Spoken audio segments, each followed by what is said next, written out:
très heureuse de vous retrouver dans notre méditation. Notre Dieu est merveilleux, qui a pour titre « Donne-moi un Lazare, Seigneur ». Plusieurs des Juifs venus chez Marie, qui avaient vu ce qu'il avait fait, crurent en lui. Jean 11, verset 45.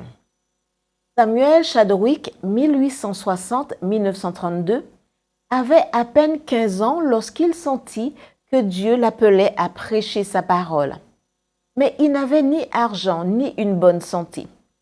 Il décida alors de travailler dans un moulin 12 heures par jour et d'étudier 5 autres heures chez lui le soir. 6 ans plus tard, il avait déjà sa première opportunité comme évangéliste laïque. Mais un autre problème se posait. Sa prédication ne portait pas ses fruits.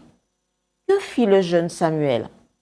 Warren Wiersbe raconte la suite. Samuel demanda à un groupe de membres de sa congrégation de prier pour un réveil.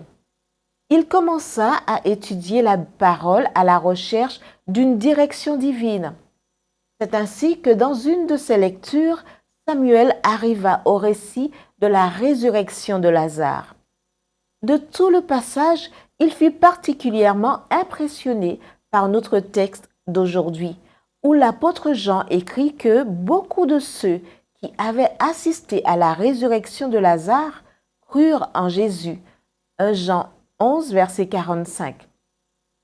Là se trouvait la réponse à ses prières. « Donne-moi, Seigneur, un Lazare », dit Samuel en prière. Nous avons besoin de Lazare. Quelques jours après arriva à l'église Robert Hammer, surnommé Bury Bob, ça veut dire l'ivrogne du village. Cet homme, selon Wiersbe, était le fléau du peuple, car il n'y avait pas un seul délit commis dans lequel il n'était pas impliqué. Cependant, ce soir-là, le pécheur le plus notoire de la communauté décida de ne plus consommer d'alcool et manifesta son désir d'étudier la Bible.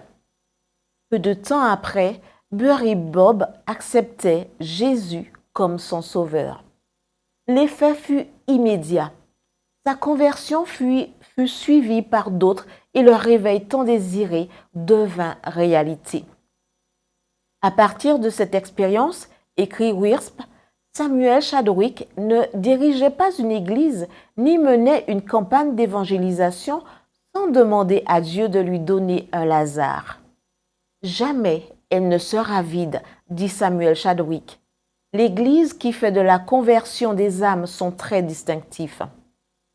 Il y a plusieurs leçons à tirer de ce récit sympathique.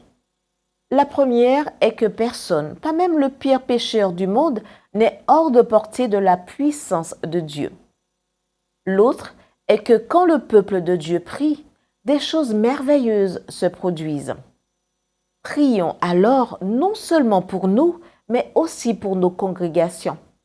Demandons à Dieu de répandre son Saint-Esprit dans toute sa plénitude sur nos églises. Le résultat sera que la puissance qui a ressuscité Lazare du tombeau se manifestera aussi parmi nous, de telle manière que d'autres, voyant cela, croiront aussi. Prions. Père céleste, répands sur ton peuple ton Esprit Saint, afin qu'il se produise parmi nous un puissant réveil, commençant d'abord par moi. Au nom de Jésus. Amen.